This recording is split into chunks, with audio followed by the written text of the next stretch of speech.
listening to a ghost story. The following story will be told. It's a matter of belief. Mysterious story. Please use your discretion when listening. Start the story. I am 32 years old and work as a salesperson for a cosmetics brand. I have the opportunity to work in other provinces often. Each province where I go to work we will be staying for several days, each with different accommodations. There's both good and bad, but there is one place. It made me never forget it. It's a place that makes me remember it to this day. Me and my friends, we have been assigned to promote products in a province in the northeastern region of Thailand for 3 days.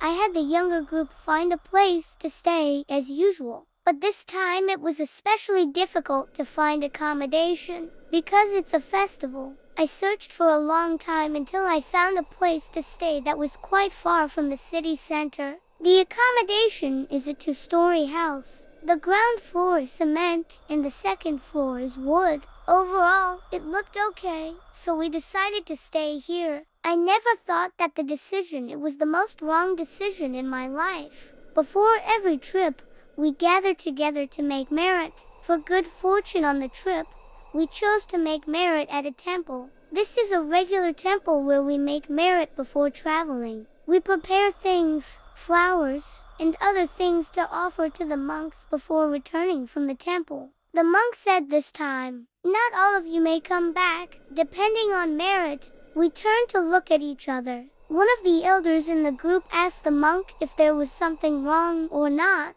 The monk looked at me but didn't speak. So he picked up a bowl and poured holy water on me and my friend and said, "I'm a monk. I can't say much. It depends on merit and each person's karma." At that time, we didn't think anything of it and even teased the older members of the group, saying that if the older members of the group had an eyes and wife, they wouldn't come back to work with us again. We chatted and teased each other happily. When I got home and packed my clothes and supplies for tomorrow's trip, while I was about to sleep, I had a dream in which I saw a picture of my grandmother who had died, saying, "Please don't go to work this time," along with pulling my hand to prevent me from getting into the van. When I finished speaking, I woke up and felt pain in my wrist. I'm confused if it's a dream or just overthinking it, because I normally don't believe in these things. I try not to worry about what's going on. In the morning, before leaving the house, I saw a picture of our group that we had taken together dropped on the floor. The glass shattered, but a van was waiting to pick us up in front of the house. So I shouted to my mother to pack it for me because my friend was already waiting to pick me up. I hurriedly put all my equipment and luggage into the car and set off immediately. As the car left, I looked back at the house and saw Grandma standing in front of the house. I was shocked and felt dizzy. I was worried at that time. I don't feel good about this trip. It's like having a premonition, but I didn't care and thought that he would quickly finish his work and hurry home. Before reaching the province where I went to work, the sky began to darken. Friends, they all lay down to rest, and I kept playing on my cell phone. But the car slowly slowed down and stopped because there was an accident ahead. Traffic is stuck for a long distance, and our car drove by and saw a car and motorcycle accident collide. A motorbike driver was hit on the head by a car that was following him, causing his brain to bleed out. It was a very horrifying sight.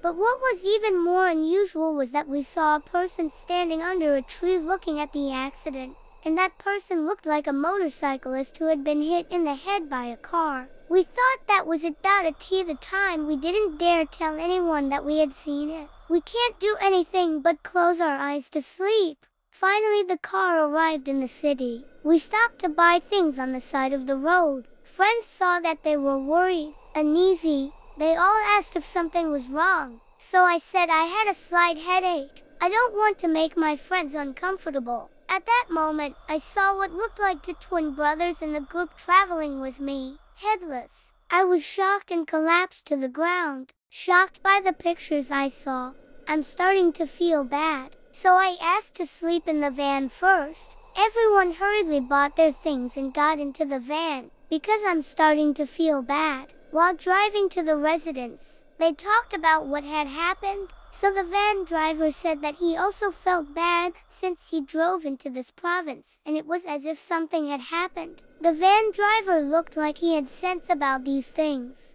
So we talked about whether we should go back first or not. After the festival, come back to work again. But the boss said that he was almost at work, so why would he go back? Moreover, we were close to our accommodation. The leader also said that today I must have been sitting in the car tired all day. Let's go back to the hotel and rest before tomorrow. We'll talk again. In conclusion, we continued our journey.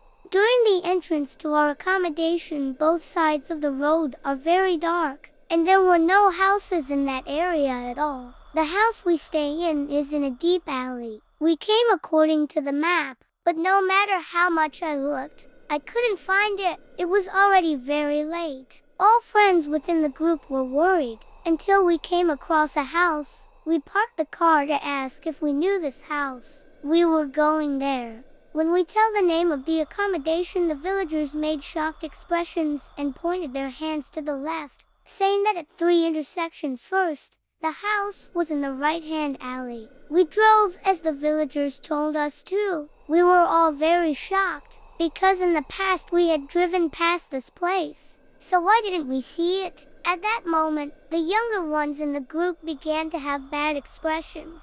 Seems to cry, tell the boss I don't want to stay here anymore. I feel bad, but the boss confirmed his previous words that we had arrived here. We must stay.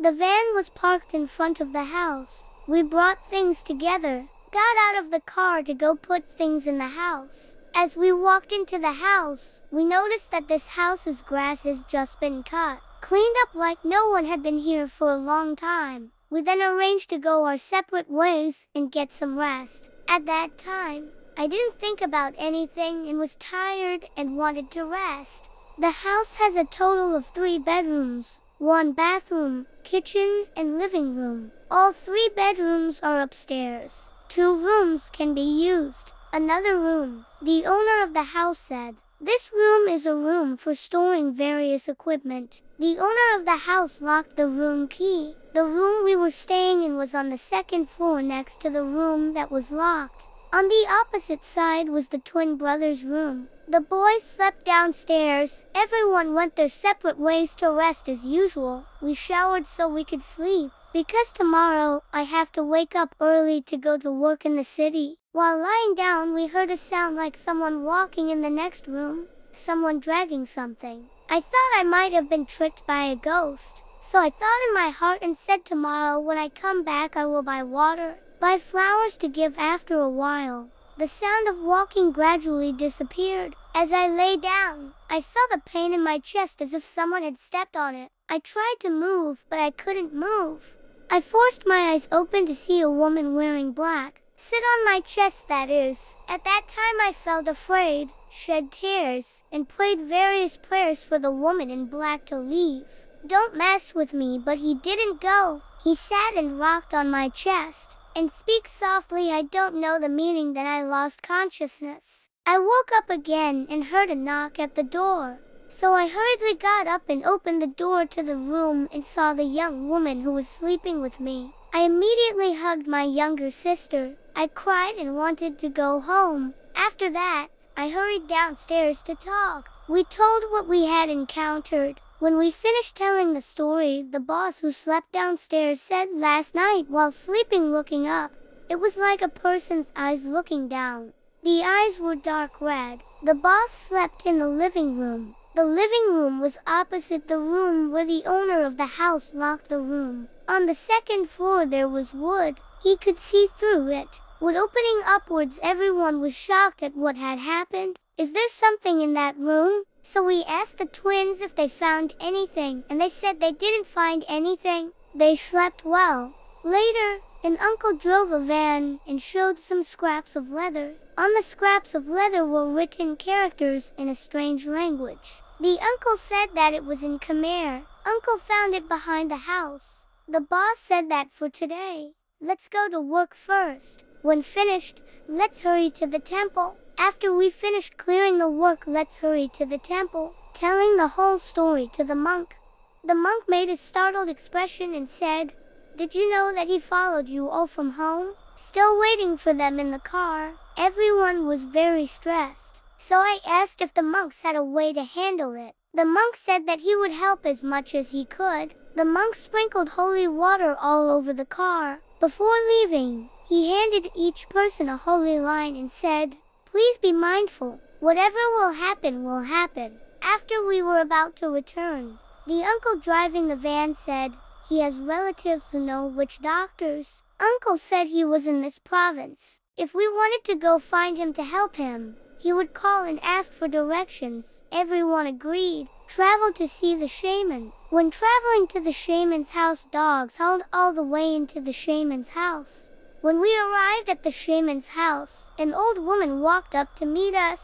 This old woman was dressed in a white dress. Like a person who observes precepts, the old woman said the shaman was waiting in the house. I could go in and see him. I noticed that the old woman was only looking at the van. His face was clearly worried when we went up to the house to meet the shaman. In the shaman's room, there was a large amulet table, and there was a strange figure with a scary expression. The atmosphere gave me goosebumps. The shaman was a man, probably 70 to 80 years old. The shaman said, "Do you know what you're dealing with? Why are they messing with him? They all want to die, right?" Everyone was shocked. A member of the group then said, "We come to work. I didn't disturb anyone. After work is finished, we will hurry home." The witch doctor said they went to his house. He will take them with him. And the van driver's uncle took the film he had collected and showed it to the shaman. After seeing the shaman's face change, he said, "The skin that was collected was the skin of an unnaturally dead person. The person who made this happen was the person who played Kansai Khmer." The shaman took the skin and put it into a bowl filled with holy water. Then the shaman chanted the ceremony. While he was praying, a strong wind blew, closing the front door and windows.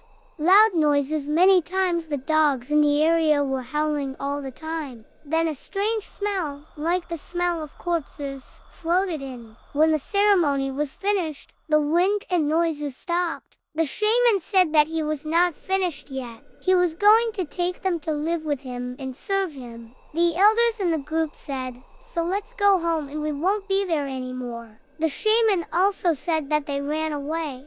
Since they were already in his place, he will go after them and take their lives with him. That is, at that time we couldn't stand it anymore. Said to the shaman, "We are all confused. With the events that happened to us, why must something like this happen to us? What are we going to do for him? He came after us and took our lives. What did we do wrong?" Finished speaking, the shaman picked up a rope for him. Then he told me to take this rope and place it around the house. And don't mess with his place. We asked the shaman if his place was home or something. That time we immediately thought of it. Or is it a room where the owner of the house has a key? So we asked the people in our group if anyone had messed with that room. The twin brothers said, "Last night, before going to bed, I heard a sound like something in that room several times and became annoyed. I couldn't sleep, so I went and knocked on the room door. Then the voice went silent." The twin brothers didn't think anything of it, returned to the room and sleep as usual. That is, at that time in the group we immediately understood that there must be something in that room, so we asked the shaman. The shaman then told him not to interfere in his place. Everyone is different. If this night can pass, there's nothing anymore. We all worshiped together, thanked the shaman, and returned to the lodging. When we got back to the lodging, the door opened into the lodging. The smell of corpses floated in before. Stuff was scattered all over the room. The walls of the room were painted with red lipstick. The uncle driving the van said it in Khmer. This made everyone afraid and worried. The uncle driving the van reassured him that nothing would happen. If you take the rope the shaman gave you and tie it around the house, nothing will happen. Everyone then gathered up their things and cleaned them up. The uncle who drove the van took a rope that the shaman gave him and tied it around the house. The uncle who drove the van told me that while tying the rope, he saw a shadow in the tree and looking at us.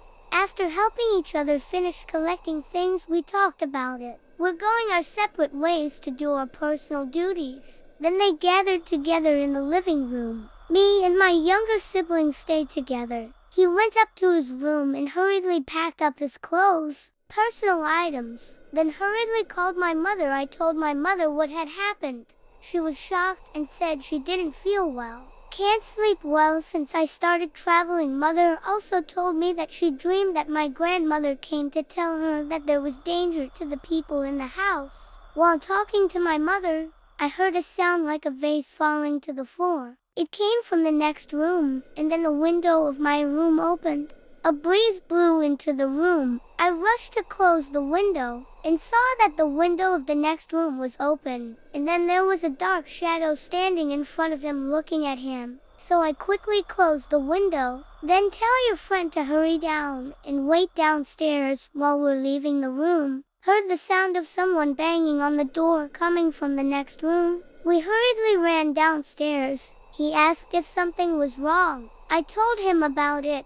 The boss also told me that just now, while taking a shower, it felt like someone was watching outside. It felt like there were people walking around. We talked for a while, and the younger sibling who slept in the same room as me came and said that he forgot his phone in the room. Can I go up and take him as his friend? I agreed and asked Uncle to drive the van up with me. As we were going up the stairs, we heard what sounded like chanting in Khmer. We quickly picked up the phone and left the room. As I was about to walk down the stairs, I turned to see the woman who had stepped on my chest standing in the corner of the room, slowly walking towards us. So I hurriedly ran down to join my friends. After that, me and my friend packed up our things and hurried into the car and go home immediately.